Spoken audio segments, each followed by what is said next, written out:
Delighted to join you, and Senator Markey and I have had such a wonderful relationship working on technology policy, whether we were in the House or now in the Senate, and we each served on energy and commerce when we were in the House, and now we're each on commerce over in the Senate.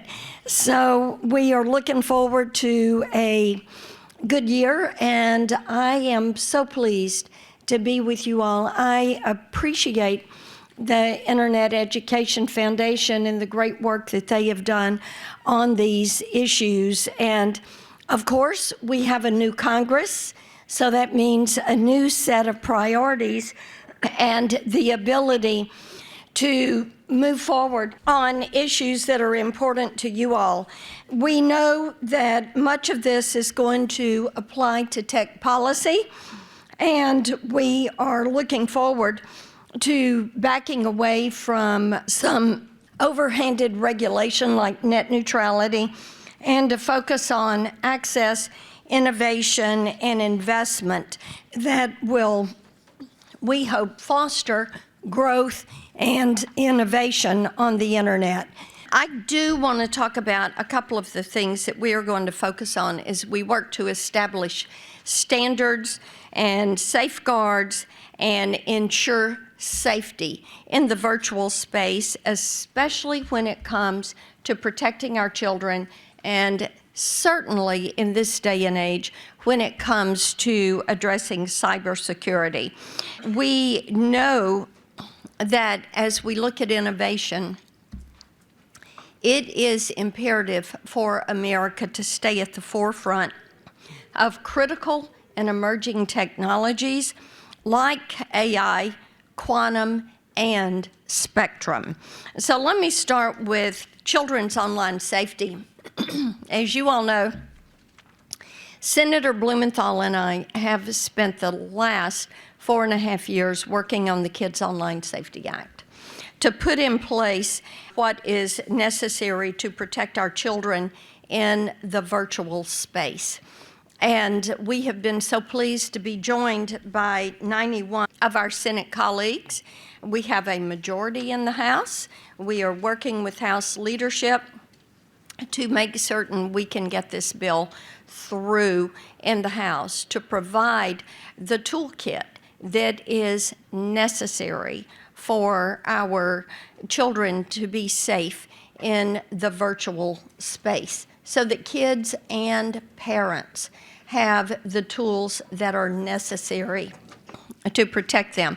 You know, it's so interesting to me that in the physical space we have laws that are there that prohibit you from exposing children to alcohol, tobacco, pornography, things of that nature.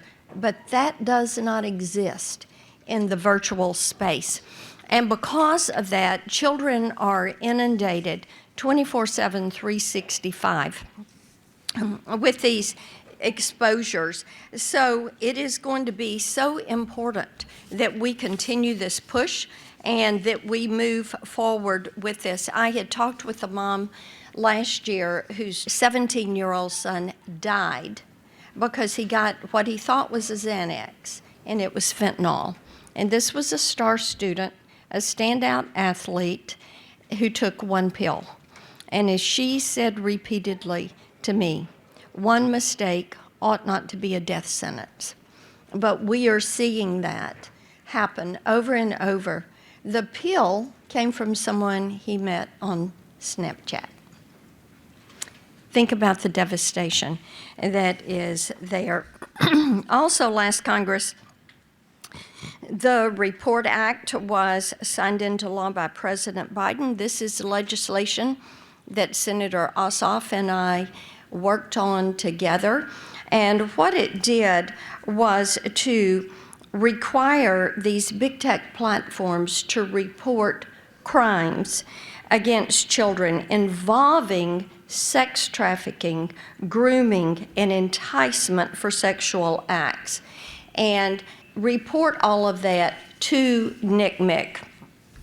We think that was the important step to take because it closed a gap in our laws. Beforehand, you only had to report CSAM. Now, you have to report the entire grouping of crimes.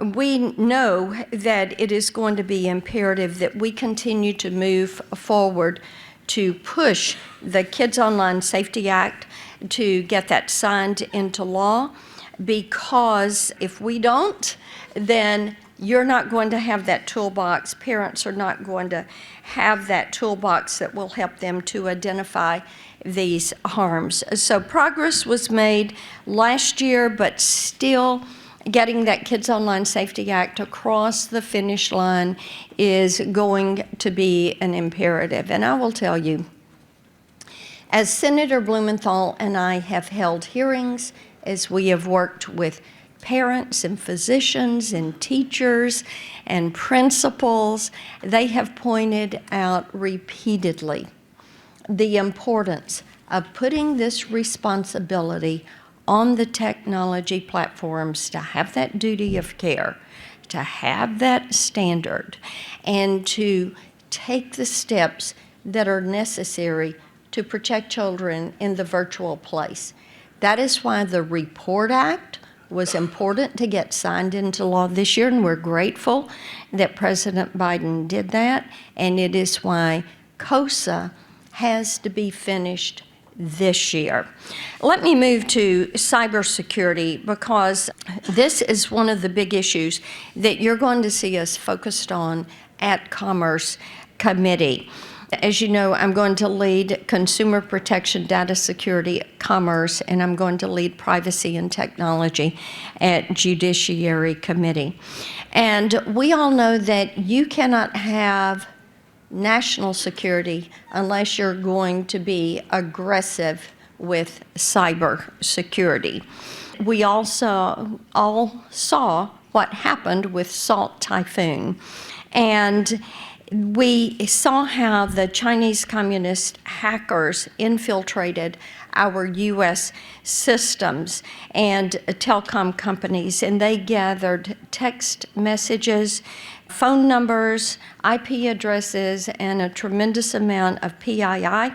Their victims, the people they hacked, included high-level candidates and officials, including then presidential candidate Trump and VP nominee J.D. Vance.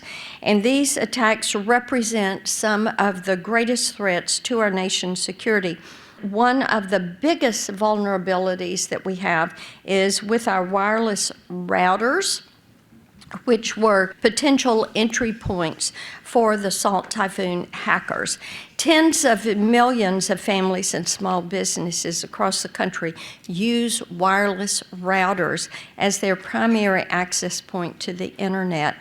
Yet many are open to infiltration by foreign actors, including China, and the threat is even greater with routers that are developed by Chinese companies. Just last year, China-linked hackers in Europe targeted homeowners and home routers that were developed by the Chinese company TP-Link, whose products U.S. cybersecurity experts have repeatedly warned are susceptible to cyber attacks. Despite the vulnerabilities, several federal agencies, including the Defense Department, have purchased TP-Link routers. Thankfully, there is growing momentum on Capitol Hill to address the issue. We do have the Routers Act. This is something I'm leading in the Senate. Congressman Latta is leading it in the House, and it would require the Commerce Department to review the national security threat posed by any router that is sourced from a company under the jurisdiction of China, as well as U.S. adversaries like Russia, Iran, North Korea, Cuba, Venezuela. Depending on the study's outcome, Congress could take further action to require the Commerce Department to designate dangerous routers as a national security threat, allowing the FCC to halt their sale in America. I want to stay ahead of our adversaries and know that we're going to need to focus on cybersecurity and some of these other emerging technologies that are shaping the global economy in years to come. Now, Senator Markey mentioned artificial intelligence, and we know that AI is breaking barriers when it comes to logistics, the financial industry, advanced manufacturing, healthcare, medical research, and so many other areas. From a policy perspective, we should be supporting this type of incredible development. The AI can be used for tremendous good, and it can also be exploited by bad actors. We're already seeing concern with China's DeepSeek. Instead of serving as a source for factual information, the AI program is really kowtowing and towing the line for the Chinese Communist Party, refusing to even answer questions about Tiananmen Square. Coming from Tennessee, which is home to some of our nation's greatest musicians, I also have serious concerns about how AI can hurt our artists, our songwriters, and our creative community. Already, we're seeing an explosion in digital replicas that copy a creator's voice or likeness without consent, directly threatening their livelihoods.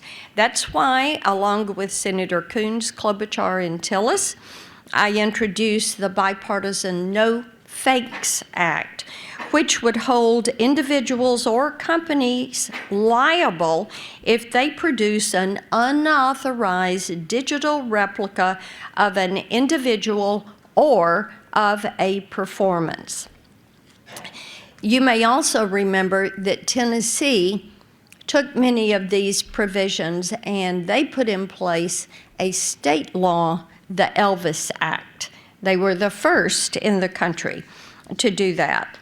And alongside Senator Cantwell and Heinrich, I introduced the Copied Act, which would better defend artists and performance against deep fakes and inauthentic replicas and content. All these issues point toward a need for comprehensive privacy legislation. AI systems run on data, yet people must have control over what I call their virtual you. It is past time for Congress to take action on this issue. It is time for a national preemptive online privacy standard. And we will be focusing on that as we continue to focus on what AI has to offer. In much the same way, we are focusing on the development of quantum. We are seeing how this incredible technology has the potential to transform everything from automotive and chemical industries to pharmaceuticals and financial services. In Tennessee, we are very well aware of what can be done with quantum. Oak Ridge National Labs is home to our fastest computer on the face of the earth, the Frontier, and we know that they are pioneering groundbreaking research on a regular, ongoing basis. In Chattanooga, Tennessee, the Electric Power Board, the EPB, and its industry partners are testing new technologies using the country's first commercially available quantum network. On the Senate Commerce Committee, we're looking at how we can support this critical work, especially as Beijing is continuing to pour billions of dollars into quantum expansion. In 2023, alongside Senators Lujan, Risch, and Durbin, I launched the Senate National Labs Caucus. This initiative helps lawmakers collaborate with scientists from the Department of Energy's network of 17 national labs on legislation to support quantum research and other important emerging technologies. We're also working on a range of bipartisan bills to promote quantum development and research. The Quantum Sandbox for Near-Term Application Act, which is something Senator Lujan and I have developed, it would establish a program for sandboxing these near-term technologies. We also have legislation to establish a Manufacturing USA Institute for development of quantum technologies and applications, and the Defense Quantum Acceleration Act to supercharge the Defense Department's approach to quantum technology. At our Commerce Committee, we are looking at what is necessary to reauthorize the National Quantum Initiative Act and making this a priority for the Commerce Committee. Now, the Quantum Initiative Act was established in 2018. It supported research and development and improved coordination between industry and government. It promoted international standards for quantum. It expired last year. We are looking to reinvigorate this as an important component of reshoring and returning manufacturing to U.S. shores. We can't have 21st century healthcare, economic development, education, or law enforcement without access to 21st century broadband, which is why it is so important that we address the issue of spectrum. One of the biggest obstacles we face are federal agencies squatting on unused spectrum that could be used more efficiently. In fact, about 60% of spectrum bands are under U.S. government control. That's why I've called for an audit of federal spectrum usage so we can free up spectrum and get it to commercial use. It's why Congress must provide the FCC with spectrum audit authority. That lapsed in March of 23. And it lapsed for the first time in 30 years. We are going to have to restore that auction authority and then move forward with legislation that will build a spectrum pipeline. Getting available spectrum to auction could be as much as a $100 billion revenue item for the federal government. So these are issues that we're going to have before us at Commerce and at Judiciary. As you can see, making certain that we are focused on emerging technologies, that we are focused on internet and access and utilizing this as we grow our economy, as we expand, making certain that we are setting these standards. These are items we're approaching in a bipartisan way. We hope that you will continue to work with us. I appreciate so much the work that you are doing and the opportunity to join you for a few moments today. Thank you so much.